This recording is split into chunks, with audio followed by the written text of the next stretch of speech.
वर्षोन्नति कैसे होता है? कैसे हो सकती?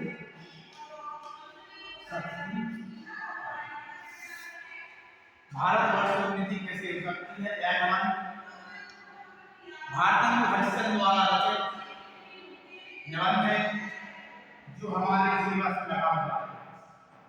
अच्छा, एक यहाँ पर प्रश्न आया है निबंध। निबंध, अच्छा निबंध क्या है? निबंध दो शब्दों से मिलकर बना है, नि प्लस बंध, यानी जिसे बांधा जा सकता, नि नहीं बंधी बांधा जा सकता, जिसे बांधा जा सकती है वो निबंध कहलाता है। दूसरी अगर हम परिभाषा देखें, अनेक विचारों की संग्रह, अनेक विचारों की संग्रह को निबंध कहते हैं। निबंध कहते हैं अनेक विचारों के संग्रह को निबंध कहते हैं। यह निबंध 1884 ईस्वी बलिया में दिया गया भाषण है। स्थान क्या है? बलिया। बलिया। इस निबंध को बलिया भाषण के नाम से भी जाना जाता है।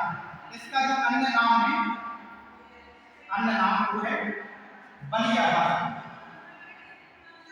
बलिया भाषण, बलिया भाषण। अच्छा, बलिया में जो एक रीति, एक परंपरा चली आ रही है, उसी के समय पे इस निबंध को दिया गया था। जिस समय भारत हरिश्चंद्र 1884 बलिया में पहुंचते हैं, बलिया में ददरी मेला लगा हुआ था। बलिया में ददरी मेला, उस ददरी मेले के ग्राम में भारत हरिश्चंद्र ने इस निबंध को, इस ऐतिहासिक भाषण को दिया है। इस निबंध का जो शीर्षक दिया है भारत वर्षोन्नति। जैसा कि हम उसमें देख रहे हैं कि वर्षोन्नति, वर्षोन्नति का नाम संधि से करते हैं तो वर्ष वर्षोन्नति बनना है। आधन बराबर वर्षोन्नति।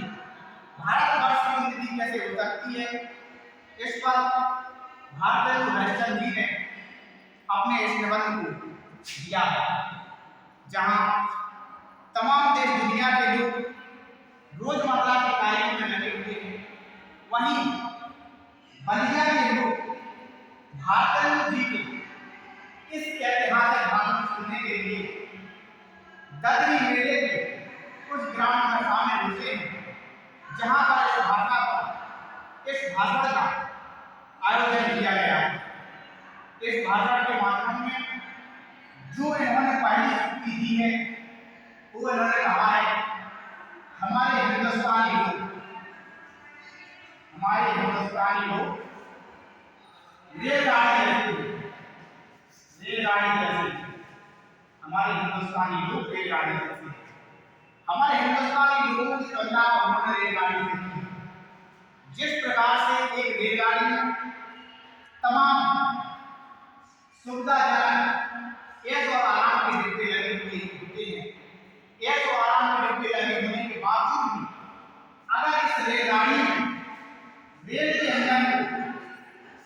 इंजन को अगर नहीं लगाया जाता तो इतने ऐश और आराम के डिब्बे का कोई मतलब नहीं होता। वैसे ही हमारे हिंदुस्तानी लोग होते हैं, इन लोगों को आगे बढ़ने के लिए, आगे चलाने के लिए एक इंजन की आवश्यकता होती है, एक नेतृत्वकर्ता की आवश्यकता होती है। जब तक हिंदुस्तानी लोगों को, हमारे भारतीय लोगों को जब तक कोई नेतृत्वकर्ता नहीं मिल जाता है, जब तक वो आगे नहीं बढ़ते। और जब उस नेतृत्वकर्ता द्वारा उनके काम को बता दिया जाता है, उनकी अगुवाई कर दी जाती है, तो उस कार्य को क्षण भर में कर देते हैं। भारत जी ने इस भाषण में इस युक्ति को लेकर मानस के एक प्रकरण का भी उल्लेख किया है। मानस के प्रकरण से वो कहते हैं कि गोस्वामी तुलसीदास के मानस में भी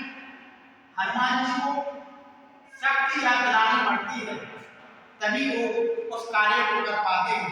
तो ये जो शक्ति या चलाने का कार्य है, जो नेतृत्व करने का कार्य है, ये केवल भारतीय जनमानस का ही नया नहीं है, ये तो हमेशा प्रारंभ से ही चला आया है।